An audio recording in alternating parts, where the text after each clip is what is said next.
നമസ്കാരം. തിയേറ്റർ ലിസ്റ്റിന് ശേഷം ഇപ്പോൾ OTT-ൽ വന്നിരിക്കുന്ന ഒരു ഹിന്ദി ചിത്രം 12th ഫെയിൽ ഇപ്പോൾ ഡിസ്നി പ്ലസ് ഹോട്ട്സ്റ്റാറിൽ സ്ട്രീം ചെയ്യുന്ന ഈ ചിത്രത്തെക്കുറിച്ചാണ് നമ്മൾ മൺസൂൺ മീഡിയയിൽ സംസാരിക്കുന്നത്.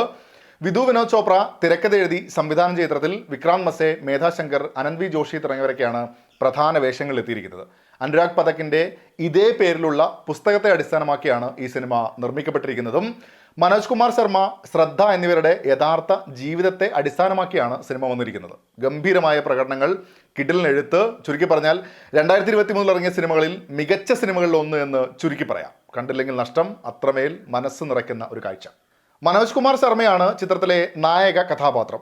ചമ്പലിലെ ഒരു സ്കൂൾ പഠനകാലം മുതലാണ് ഈ കഥാപാത്രത്തെ നമ്മൾ പ്രേക്ഷകർ പരിചയപ്പെടുന്നതും. സത്യസന്ധമായിട്ട് ജോലി ചെയ്തതിൻ്റെ പേരിൽ സസ്പെൻഷനിലാവുന്ന അദ്ദേഹത്തിൻ്റെ അച്ഛൻ കഥാപാത്രം, കുട്ടികൾ ജയിക്കാനായി കോപ്പിയടി പ്രോത്സാഹിപ്പിക്കുന്ന അവിടുത്തെ സ്കൂൾ അധികൃതർ. അങ്ങനെ മനോജിൻ്റെ ജീവിതത്തിലെ ആ കാലഘട്ടവും അത് അയാളിൽ വരുത്തുന്ന ചില മാറ്റവുമൊക്കെ പറഞ്ഞുകൊണ്ടാണ് ഈ ചിത്രം ആരംഭിക്കുന്നത്. ശേഷം എന്തായാലും കണ്ടു തന്നെ അറിയാം കഥയുടെ ഒരു പശ്ചാത്തലം എന്താണ് എന്ന് പറഞ്ഞു എന്ന് മാത്രം. കഥ നോക്കിക്കഴിഞ്ഞാൽ പ്രെഡിക്റ്റബിളായ രീതിയിൽ തന്നെയാണ് 12th ഫെയിലിൻ്റെ മുന്നോട്ടുള്ള യാത്ര എന്ന് പറയുന്നത്. ഒരു ഗ്രാമത്തിൽ നിന്നും വലിയൊരു സ്വപ്നവുമായി മറ്റൊരു നാട്ടിലെത്തുന്ന വ്യക്തി എന്ന് പറയുമ്പോൾ കഥകൾ കണ്ടും കേട്ടും വായിച്ചുമൊക്കെ പരിചയമുള്ള ഒരാളുടെ മനസ്സിൽ വരുന്നത് തന്നെയാണ് ഇവിടെയും ഒരു പരിധിവരെ എന്ന് പറയാം.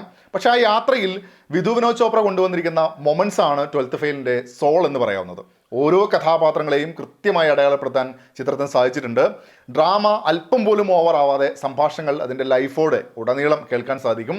മനോജിനൊപ്പമുള്ള യാത്ര അതേ ഇൻറ്റൻസിറ്റിയിൽ പ്രേക്ഷകനും ലഭിക്കുന്ന അനുഭവം എന്ന് ചുരുക്കി പറയാം. പ്രകടനത്തിലേക്ക് വന്നാൽ മനോജ് കുമാർ ശർമ്മ എത്തുന്നത് വിക്രാന്ത് മസയാണ്. അഭിനയിച്ചു എന്നല്ല, ശരിക്കും ജീവിച്ചു എന്ന് പറയുന്നതാകും ശരി. ആ കഥാപാത്രത്തിൻ്റെ ജേണി അത്രയും കൺവിൻസിംഗ് ആയി സ്ക്രീനിൽ കാണാൻ സാധിക്കും. സങ്കടങ്ങൾ, സന്തോഷങ്ങൾ, തിരിച്ചടികൾ, മുന്നേറ്റങ്ങളൊക്കെ വരുമ്പോഴും ആ കഥാപാത്രത്തിന് ഒപ്പമുള്ളൊരു യാത്ര പ്രേക്ഷകനും ഉടനീളം സാധ്യമാവുന്നുണ്ട്. ഒറ്റവാക്കി പറഞ്ഞാൽ ടെറിഫിക്. ശ്രദ്ധ എന്ന കഥാപാത്രമായാണ് മേധാ ശങ്കർ എത്തുന്നത്. കൺവിൻസിംഗ് ആയി തന്നെ ചെയ്തിട്ടുണ്ട്. രണ്ടാം പകുതിയിൽ പ്രകടനത്തിൻ്റെ നല്ല മൊമെൻറ്റ്സ് തന്നെ സമ്മാനിക്കുന്നുമുണ്ട്. മനോജിൻ്റെ സുഹൃത്തിൻ്റെ വേഷത്തിലെത്തുന്ന അനന്ത് ജോഷിയുടെ പ്രകടനവും കൺവിൻസിംഗ് ആയി തന്നെ അനുഭവപ്പെട്ടു സിനിമയിൽ. മറ്റ് ചെറിയ വേഷങ്ങളിൽ വരുന്ന ഒരുപാട് പേരുണ്ട്. അവരെല്ലാവരും അവരുടെ റോളുകളോട് നീതി പുലർത്തി എന്ന് തന്നെയാണ് അനുഭവപ്പെട്ടത്.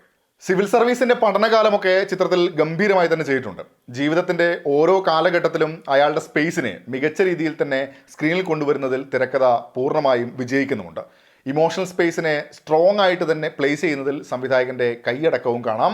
അവസാനത്തെ ഒരു അരമണിക്കൂറുണ്ട് സിനിമയിൽ, ഗംഭീര കാഴ്ച. കഥ നോക്കിയാൽ ക്ലീഷേ എലമെൻസ് ഒക്കെ ഉണ്ട്, പക്ഷേ അതിനെ സംവിധായകൻ എങ്ങനെ നമുക്ക് മുന്നിൽ പ്രസൻറ്റ് ചെയ്യുന്നു എന്നിടത്ത് അപ്ഡേറ്റഡ് ആയ ഒരു സിനിമ കൂടെ ആവുന്നുണ്ട് 12th ഫെയിൽ എന്നതിൽ ഒരു തർക്കവുമില്ല. കണ്ടില്ലെങ്കിൽ തീർച്ചയായും കാണണം എന്ന് മാത്രം പറഞ്ഞുകൊണ്ട് മറ്റൊരു സിനിമയുടെ വിശേഷങ്ങളുമായി നമുക്ക് വീണ്ടും കാണാം. അതുവരേക്കും ടേക്ക് കെയർ, ബൈ ബൈ.